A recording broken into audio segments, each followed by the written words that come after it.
We know that one of the most important decisions you're ever going to make in your life is who you spend the rest of your life with. And so it's very important for you to know how to know the one when you found the one. So in this video, I'm going to teach you how to know that you have found the one, the person that's going to change your whole life, turn your whole life around, help you fulfill your destiny, child. You too like love. You like love. That's your problem. You like love. No, we are not talking about romantic love. We are talking about how to know that you have found that one true friend. Gotcha. Ha! You too like love. Guys, I believe in balancing all relationships. I don't think it's healthy for a person to be one-sided and say, you know what, I'm only going to be focused on friendship, and then they dump romantic love because breakfast was being served left, right, and everywhere. Or a person that just believes in family love, like just their family and they're not interested. I believe that we are relational beings, and so we need to have a balance in all kinds of relationships. And today we're talking about friendship. But before we continue, if you're here for the first time, my name is Ruth Muntali. I'm a Zambian YouTuber and I talk to young people. So everything that pertains to your life, I'm talking about it. Returning subscribers, thanks for always being here. In our last video, we talked about how to spot a frenemy, a fake friend. And I wouldn't do you guys justice if I don't teach you how to spot a real one, a day one, a ride or die. Okay, we're not dying. But yeah, if you can tell, I'm in good spirits, great mood. I don't know why, because I haven't eaten, I'm hungry. But that doesn't matter. We're talking about how to discover, your true friends. And my brother and I were having a conversation, and we're talking about how life is not so, one way. So I'm not saying these are the only things. I'm just sharing a few things with you from my experience. And I'm not saying I'm covering all of them. I'm probably just going to give you 4, 5, or 6, right? But these are not like definite ways. All right, I'm just guiding you because life is not one direction, right? So let me get comfy and we get right into the video. So let's start with point number 1, which is coming from last video. I'm just gonna fuse two together. They celebrate with you, okay? They celebrate with you. And when you're down, they're in it with you also. Those are your real friends, all right? I remember when I got my phone in 2019, right? My friends, my housemates at the time, goodness, they were way more excited than I was. I remember how excited they were for me. And it's amazing. At the time, I'm the one that had upgraded, right? So a few months later, my friend's phone was also upgraded and we celebrated with her. We're so excited. Now, this is just something small. We're talking phones, but they celebrate exams. They celebrate milestones. They celebrate weddings. They celebrate little things, losing weight, whatever, right? They celebrate with you. And when you go through a rough patch or things are hard, they are there for you. They are there with you. All right?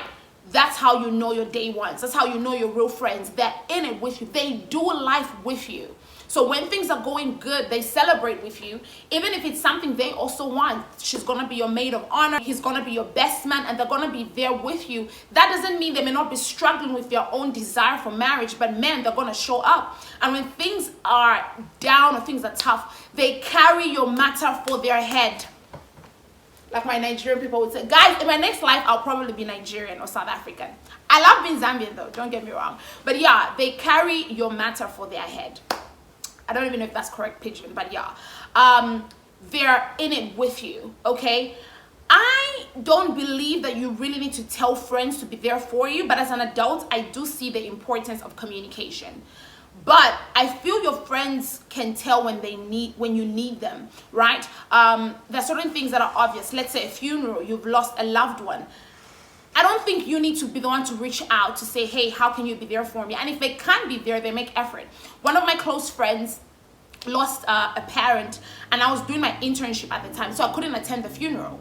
And you know, I checked in, I would send texts. But after internship was done, I still made sure that I traveled to see her. She was in another city, so I traveled to see her. At the time of internship, I didn't even have money to contribute to the funeral. So when I was going, then I bought some groceries and some of the things that she likes and stuff. That's what friendship is. So you're there with them through rough patches, okay? You don't always have to say something. I remember when I went through a rough patch with my academics, when one of my friends found out, I remember she just came and we lay down on my bed and we cried together.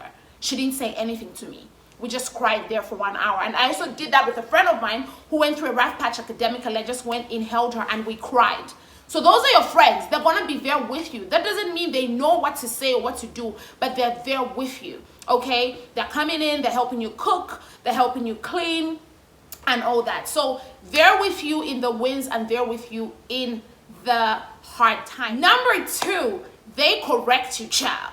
They correct you, they call you out when you're being silly, you're being funny, you're doing the wrong things. They're gonna call you out. They're not afraid to call you out. They're not afraid to tell you the truth. Those are your real friends. And to lay a foundation for that, it's very important. I say this all the time. It's very important in friendship for you guys to share the same values. Why do I say so? I say so because when you don't share the same values, it's very easy for one friend to pick what the other friend is saying as being judgmental. Okay? So, if you don't share the same values, it's going to be tricky. It's going to be tricky because how do you correct someone who doesn't think what they're doing is wrong? Do you get what I mean? You guys don't share similar values, and then it becomes hard. But if you have the foundation of sharing the same values, it's easy to call your friend out. They correct you. That's true friendship. They call you out. Whether you're underperforming, you're being lazy, you're being fearful, and it may cause a little bit of a spark, right? It may cause a little bit of a spark, but they're not afraid to tell you the truth, even if it means shaking the friendship, because they are more concerned about who you are as a person compared to how you're feeling in that moment. That doesn't mean they're talking to you in a rough way, but they're able to tell you the truth. They're able to tell you, no, man, like, you're not doing the right thing. What's going on with you? And I do that with my friends, and my friends do that with me. Do I get angry sometimes? Yes. Like, why are you coming for me like that? But yeah, your day ones, your real friends, they're gonna correct you, okay? Number 3, your real friends pray for you, guys. They pray for you because we go through seasons sometimes where, I don't know, you're just not able to share maybe. You're just going through a really rough patch. There has to be a level of deep connection. So I feel like they pray for you and they're able to pick maybe when you're not okay. They're able to pick when you're in a rough patch, and they're able to be there with you and encourage you. I know so many of my friends that I'm able to pick, okay, this person is going through this and that, and I'm able to come, hey, as I was praying, this is what I got, or something like that. So they pray for you, right? They're invested in you. They're invested in your life. So they're praying for you. They want to know what God is saying about you. They're keeping steward of what God has said over you, right? Don't just be playing. You two just they play. You will just go out. Like, how is this person adding value to you in different areas, right? So they pray for you. They're there for you. They're watchmen over you, if you will. They're watchmen over you. They're looking at you over your goals and stuff. Okay, you said you'd lose weight. What's going on? What's going on with your spiritual life? What's happening with that guy? Like, they're watchmen. They're watching over you, right? They're not giving you all this unnecessary space. Oh, our doubts. Nah, they're in there for you. Like, what's going on with you, child? What's really going on, right? They can sit you down. So I believe your day ones will pray for you. They're able to pick, okay, you're not going through the best of seasons, or you're going through a rough time, and then they learn how to be there for you. Which takes us to number 4. They learn you. They study you. They observe you, right? Guys, I want you to know that we're very different. And one of the things that's going to help you as a friend, or to recognize a friend, is you're able to study how your friend maybe responds to certain things, responds to difficulties, or when they're doubting themselves, and then you know how to step in, right? So if you know me very well, you know that I take my time to make decisions, right? If I go through a rough patch, or I go through something doesn't work like I envisioned, I get paralyzed. Like, I'm not doing anything for a very long time. So I'm the person that you need to push, but you need to push me gently, right? I may need you to be a little bit rough sometimes, but yeah. So it's important as a friend that you learn me. This is how I know you learn. I really appreciate how my friends would recognize that I need space for a certain period of time, but they know when to get me out of my space and say, okay, the pity party is over, you've done enough mopping, what are we doing, right? And that's another thing. What are we doing? That is friendship language 101. They don't make you feel like you're in this thing alone. They're in there with you. You know, what are we doing? Okay, your finances are crappy. What are we doing? Like, how can I help? How can I help you? Are we reading this financial book? Am I lending you this money and then you pay back? Or something like that. But they study you and they're able to tell, okay, this is your area of weakness. This is how I can help you. Then this is your area of strength. This is how I can push you so you maximize your strength, right? So that's what I think. I think they study you. You cannot give to a friend from love language or help language or maybe apology language what you think they need. You need to study them to see what they need, right? Yeah. So that's it. You have to study. They study you and you study them. As much as I'm telling you how to recognize a good friend, I'm also teaching you how to be one. Study your friends. Study how they do things, who they are, right? So that's that. My last point, because we can't exhaust all of them, they're vulnerable with you, right? They don't tell you things in hindsight. That's an inside joke for my brother and I. They don't tell you things in hindsight. They can trust you to go through difficult things with them. So they can share while they're in the midst of rough things. From things that would be deemed shameful, like let's say pornography, they're dealing with an addiction or something. They can come to you and they know that you'll be able to tell them the truth, but you're not going to condemn them. They can come to you when they're going through a rough patch, right? They can be vulnerable with you. I always say this, any friendship that you're the one who's constantly giving, you're the one who's constantly sharing or the whatever, and they never share it with you. No, guys, no. We're talking your close friends. So you realize there's a mutual sharing. There's a mutual level of vulnerability and transparency, right? That's how you know your true friends.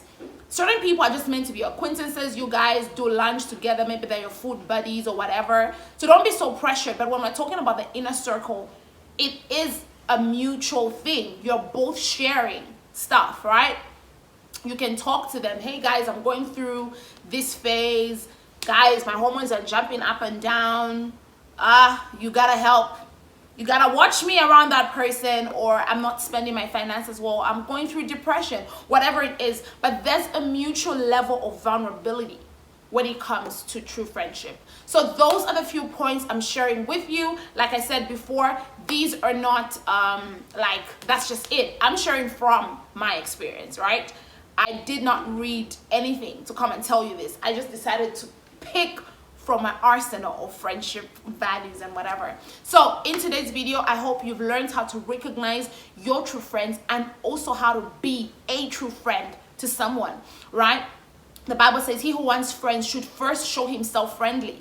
Some of us are so big on, no, they didn't check on me. Who are you checking on? I cut them off because they didn't. What are you doing? So I want you to take, more than anything, I want you to take being a good friend to people, right? So go through these things, be there for them, celebrate them, be there for them in their downtimes, correct them, call them out, love them, know them, study them, right? Be the help they need and be vulnerable with them. Those are the treasures I'm living with you today. I hope you're good. Let's have an awesome week. I will see you in my next video.